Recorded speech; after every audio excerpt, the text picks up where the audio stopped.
रात का समय था। कोमल घर के सारे काम निपटाकर खाट पर सोकर आसमान में चांदनी रात को बड़ी गौर से देख रही थी।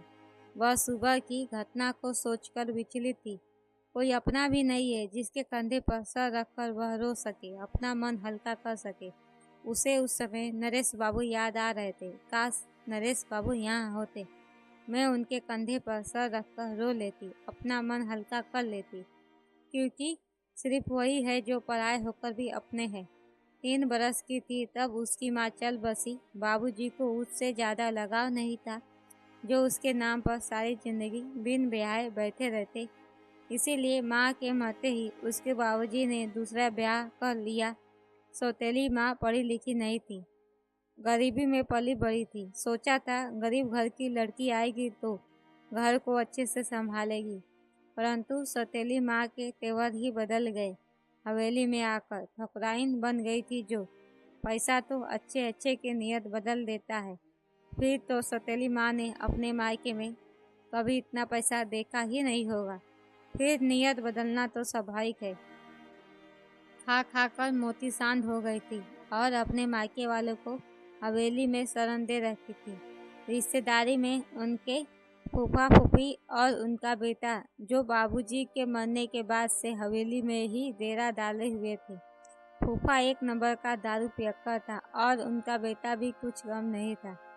दारू सिगरेट का तो वह सुबह सुबह उठकर नाश्ता ही करता था। हवेली का सारा पैसा अयाशी में जा रहा था। माँ के मरने के बाद पता नहीं बाबूजी को क्या हुआ, उन्हें जुआ खेलने की लत लग गई। जुए में अपनी सारी जमीन जायदाद गंवा बैठे। इस वजह से अत्यधिक तनाव होने के कारण उन्हें दिल का दौरा पड़ा और वह चल बसे। उन्हें गुजरे लगभग 4 बरस बीत चुके थे। तब से सौतेली माँ का अत्याचार और भी बढ़ गया था कोमल पर। कहने को इतनी बड़ी हवेली थी, लेकिन कोमल के लिए एक भी कमरा खाली नहीं था। किसी कमरे में रिश्तेदार रहते थे तो किसी में ताला बंद था। मजबूरन कोमल को रसोई घर में रहना पड़ता था। एक तरफ वह खाना पकाती और दूसरी तरफ वह खाद डालकर सो जाती। कोमल को पढ़ने लिखने का बहुत शौक था, क्योंकि किताबों से अच्छा कोई दूसरा साथी हो ही नहीं सकता। उसी खाद के नीचे उसका एक संदूक था, उसी में अपनी किताबें रख दिया करती थी। जब उसको समय मिलता दिया जलाकर पढ़ लिया करती थी, क्योंकि रसोई घर से किसी को ज़्यादा मतलब नहीं था। वह रोज़ सुबह मंदिर जाया करती थी। मंदिर में ही उसकी मुलाकात नरेश बाबू से हुई थी, जो पुजारी के इकलौते बेटे थे। वहीं ये किताबें लाकर दिया करते थे। उसकी पुस्तक की दुकान थी शहर में। उसकी उम्र लगभग 25 बरस थी। इस दुख भरी जिंदगी में नरेश बाबू ही थे जिससे अपने दिल का हाल बयां कर देती थी। नरेश बाबू से कभी कभी मुलाकात होती थी, क्योंकि उनका दुकान शहर में होने की वजह से कभी कभार यहाँ आना होता था। नरेश बाबू गंभीर और बहुमुखी प्रतिभा के धनी व्यक्ति थे। परिवार के पालन पोषण के खातिर पढ़ाई अधूरा छोड़कर घर की जिम्मेदारी संभाली। घर की जिम्मेदारी के साथ साथ किराने का सामान और साग सब्जी बाजार से लाया करते थे। साग सब्जी खरीदने के बहाने ही वह बाजार जाकर उनसे मिल लिया करती थी और कभी कभी पूजा के बहाने भी मिल लेती थी। कोमल की हालत पिंजरे के तोते की जैसी थी, इसीलिए सब्जी लाने के बहाने ही बाहर की आबो हवा लग जाया करती थी, जिससे मन को बड़ा सुकून मिलता। एक दिन कोमल बाजार से सब्जी लाकर रसोई घर में घुस रही थी, तभी फूफी की आवाज़ उसके कानों में पड़ती है। वह उसकी सौतेली माँ यानी कि अपनी भाभी से कह रही थी कि महारानी को समझा दो, दुपट्टा सिर पर डालकर जाया करे। सर में लिहाज तो भूल चुकी है, पूरे मोहल्ले में अपना थोबड़ा दिखाती रहती है। समाज में हमारी थू होगी। देखो हवेली की लड़की कैसे मर्दों से नजरें मिलाकर बाजार में चलती है, क्या इज्जत रह जाएगी समाज में हमारी। फूफी की कड़वी बातें सुनकर कोमल का मन किया कि वह बोल दे, समाज में तब थू नहीं होगी जब घर के सारे नौकरों को निकालकर उसे नौकरानी बना दिया गया हो, वह जो इस घर की बड़ी बेटी है। कपड़े के नाम पर सौतेली बहन के उतरन ही पहनने को मिलते थे, वह भी तब जब घर फट के चिथड़े ना हो जाए। खुद का बेटा तो शराब पीकर मीराबाई के कोठे पर पड़ा रहता है। उसने अपने आप को समझाकर शांत कर लिया और सब्जी लेकर रसोई घर में चली गई। कोमल रसोई घर में चूल्हे पर गीली लकड़ी जलाने का प्रयास करती है, लेकिन लकड़ियाँ जलने का नाम ही नहीं लेती। पूरे रसोई घर में धुआं धुआं हो जाता है और उसकी आंखों से आंसू आने लगते हैं। तभी फूफी का बेटा रंजन वहाँ पहुँचता है। उसके मुंह से शराब की बू आती है। उसको देखकर वह सहम जाती है। रंजन रसोई घर में आता है और कहता है, कैसा हाल बना रखा है अपना। चेहरा सूख के काटा हो गया है और कजरारे नैनों का हाल तो देखो, रो रो के सूझ गए हैं। मुझसे ब्याह कर ले, रानी बनाकर रखूंगा, फिर करना इस हवेली पर राज। कोमल उसकी बात काटते हुए कहती है, मीराबाई को कोठे पर से उठा ला, जिसके चक्कर में सारा दिन नशे में डूबा रहता है। तू उससे ब्याह करके मैं नरक में नहीं जाना चाहती। अभी रंजन शराब के नशे में चूर था। तभी कोमल अपना गुस्सा खूब निकाल रही थी। एकाएक रंजन कोमल का दुपट्टा पकड़कर अलग फेंक देता है और उसकी इज्जत लूटने का प्रयास करने लगता है। पास में पड़ा चाकू उठाकर कोमल उसका विरोध करती और कहती है, खबरदार मुझे हाथ लगा दो, अच्छा नहीं होगा। रंजन उसके साथ जबरदस्ती करने लगा। कोमल तेज आवाज़ में चीखती चिल्लाती। उसकी आवाज़ सुनकर उसकी सौतेली माँ रसोई घर में आती है और उसने रंजन को जबरदस्ती करते हुए देख लिया। तुरंत कोमल को छोड़ने के लिए कहती है। उनकी बात सुनकर रंजन वहाँ से चुपचाप चला गया और इधर कोमल निढाल होकर वहीं खाट पर बैठ गई। तभी सौतेली माँ ने उसके सर पर हाथ रखा और कहा, कोमल अपनी सौतेली माँ को हैरान भरी नजरों से देखती है। चिंता मत कर बेटी, इन लोगों का जल्दी फैसला करूंगी, नहीं तो एक दिन ऐसा आएगा कि हमारे पास रहने के लिए छत नहीं रहेगी। उनकी बात सुनकर वह हैरान रह जाती है, जिससे खुद से ज़्यादा अपने भैया भाभी पर भरोसा हो। वह उन्हीं के बारे में ऐसी बातें कर रही है, लेकिन उस वक्त उसने कारण जानने की कोशिश नहीं की, क्योंकि वह खुद इतनी परेशान थी।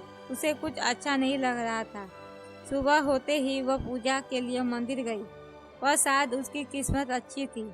नरेश बाबू वहाँ बैठे मिले। उन्हें देखकर उसके उदास चेहरे पर रौनक आ गई।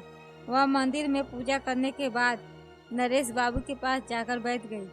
वह अपनी बात प्रत्यक्ष रूप से न कहकर अप्रत्यक्ष रूप से उनसे कहने लगी, क्या किस्मत जैसी भी कोई चीज़ है जिसके आगे कर्मों का कोई मेल नहीं होता।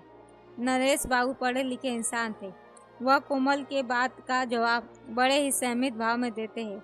किस्मत तभी तक अपना असर दिखाती है जब हम इसे अपनी मनमानी करने देते हैं और खुद पर हाथ धरे बैठकर अपनी बर्बादी होने का इंतजार करते हैं। इसीलिए किस्मत की बातें करना निरर्थक है। जब किस्मत को बदलना हमारे हाथ में है तो हम अपने कर्मों से किस्मत को बदल सकते हैं। फिर क्यों किस्मत के नाम पर रोना धोना। नरेश बाबू की बातें सुनकर कोमल के टूटे मन को सहारा मिलता है। नरेश बाबू के कंधे पर सर रखकर थोड़ी देर उनसे बातें करना चाहती थी, लेकिन इस बात की इजाज़त उसके संस्कार नहीं देते। उधर नरेश बाबू के भी मन में कोमल के लिए प्रेम था, लेकिन वह कोमल से यह सब नहीं बता सकते, क्योंकि बड़े घर की बेटी की शान में गुस्ताखी नहीं करना चाहते थे। इसीलिए सिर्फ उसे देखकर अपने दिल को तसल्ली कर लेते थे। पर उनके दिल में कोमल के लिए क्या है, कोमल को पता नहीं था। दोनों दिल ही दिल में एक दूसरे को चाहते थे। फिर वह कुछ देर बाद नरेश बाबू से बोलती है, मैं जा रही हूँ, काफ़ी देर हो गई, घर पर बहुत सारा काम निपटाना है। कोमल घर पर जैसे ही पहुँचती है, वैसे ही सौतेली माँ उसके पास आकर बोलती है, कोमल कल लड़के वाले उससे देखने आ रहे हैं, क्योंकि लड़की जात है, कब तक कुंवारी बैठा कर रखूँगी अपने घर पर। मुझे पाप लगेगा। सौतेली माँ हूँ तो क्या हुआ, तेरे बारे में अच्छा ही सोचती हूँ। अंदर साड़ी रख दी है मैंने, कल वह पहनना है तुझे। और इधर फूफा फूफी और उनके बेटे को, तीनों को घर से सामान के साथ बाहर निकाल दिया। पता नहीं अचानक उन्हें क्या हुआ, उसे समझ में नहीं आया। रंजन अचानक सौतेली माँ के पैरों पर गिरकर माफी मांगने लगा। वह गिड़गिड़ा कर उनसे कहता है, जीजी बहुत बड़ी गलती हो गई, मुझे माफ कर दो, पर इस तरह हमें घर से मत निकालो। रंजन की बातें सुनकर वह तिलमिला उठती है। तुम लोगों को मैं अपना समझती थी, जिस थाली में खाया उसमें ही छेद किया। वह तो शुक्र हो वकील बाबू का समय पर बता दिया, वरना तुम बाप बेटे इस हवेली को अयासी में बेच देते और हमारे पास रहने के लिए छत भी नहीं होती। इतने दिनों में मेरी आंखों पर पर्दा पड़ा था। जो तुम लोगों को अपने घर में शरण दे रखी थी। निकल जाओ मेरे घर से, वरना धक्के मार कर निकालूंगी। फिर थोड़ी देर बाद सौतेली माँ कोमल को रसोई घर में जाने के लिए कहती है और खाना बनाने के लिए कहती है, क्योंकि आज लड़के वाले तुम्हें देखने आने वाले हैं। इसीलिए जब वह सब आए तब तक तुम अपना काम घर का निपटा कर तैयार हो जाओ। कोमल के जाते ही वह सब अपने ड्रामे से बाहर निकल कर आए, जो ड्रामा जानबूझकर कोमल का विश्वास जीतने के लिए किया गया था। और फूफी से बोली, आपने बहुत बढ़िया आइडिया बताया था हवेली अपने नाम करने का, जो ठाकुर साहब ने कोमल के नाम की थी। कहीं वह उस मोहन के साथ भाग गई तो हवेली हमारे नाम नहीं हो पाएगी। इसीलिए आनंद फानन में इसका ब्याह रचा दो, कम से कम हवेली हमारे नाम करवा लेंगे। तब तक तुम लोग कुछ दिनों तक यहाँ से दूर चले जाओ, ताकि कोमल को हमारी बात चाल का पता न चले। ऐसा कहकर वह रसोई घर में आती है। कोमल के चेहरे पर बहुत ही शांति थी, क्योंकि रंजन नाम के राक्षस से उसका पीछा छूटा था और उसके घटिया माँ बाप से भी उसका पीछा छूटा था। आज कोमल बहुत खुश थी। कोमल पहली बार अपनी सौतेली माँ को छोटी माँ बोलती है। बेटी, मेरे पास ज़्यादा कुछ नहीं है तुझे देने के लिए, लेकिन तेरे बाबूजी ने हवेली तेरे नाम कर दी, वही बेचकर तुझे दे दूंगी। क्या बोलती है छोटी भाई? तुम्हारे सर से छत छीन लूं मैं? क्यों पाप का भागीदार बनाती हो मुझे? कल ही वकील को बुलाकर हवेली आपके नाम करती हूँ और वह हवेली उसके नाम कर देती है। इसीलिए इतना सारा ड्रामा रचा था। वह अपने उद्देश्य में कामयाब हो जाती है। फिर अगले दिन देखती है कि फूफा फूफी और उनका बेटा घर आ गए। तभी उसे पता चलता है कि उसकी सौतेली माँ सारा नाटक हवेली अपने नाम कराने के लिए की थी। कोमल बहुत ही दुखी होती है। लड़के वाले कोमल को देखने आते हैं। लड़के को देखकर उसके पैरों के नीचे से जमीन खिसक जाती है, क्योंकि लड़का लूढ़ा लंगड़ा रहता है। उसका मन उदास हो जाता है। वह अगले दिन मंदिर जाती है और नरेश बाबू से मिलती है। उन्हें वह सब बात बता देती है और वह अपने दिल का भी बात बता देती है कि वह नरेश बाबू को चाहती है, और नरेश बाबू भी अपने दिल का बात बता देते हैं कोमल को। फिर दोनों तय करते हैं हम दोनों को शादी कर लेना चाहिए। फिर दोनों शादी कर लेते और खुशी खुशी रहते हैं। आपको मेरी कहानी कैसी लगी? अच्छी लगी हो तो चैनल को सब्सक्राइब कीजिए। धन्यवाद।